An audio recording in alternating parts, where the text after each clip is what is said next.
तो मैं आगे का एक कौल सुना देता हूँ इब्न अब्बास का कि जन्नत में नूर की चमक उठेगी। सारी जन्नती कहेंगे ये नूर कैसा नूर है भाई जो सारी जन्नत के नूर पर छा गया।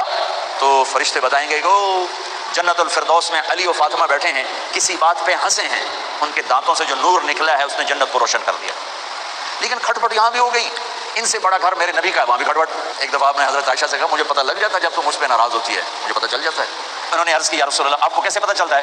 कि जब तू मुझ पर नाराज़ होती है ना तो तू कसम उठाते हुए कहती है इब्राहीम के रब की कसम, और जब मुझ पर राज़ी होती है तो फिर तू कसम उठाते हुए कहती है मोहम्मद के रब की कसम।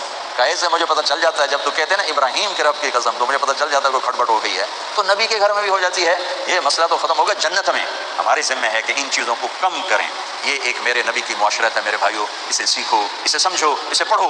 तो भाइयों मेरा नबी एक ज़िंदगी देकर गया है, ये चूँकि शादी का मौका है इसको मैंने तफसील से बयान किया है, इसकी तफसील बयान ही नहीं की जाती। ये इतनी ज़रूरी है जितनी नमाज ज़रूरी।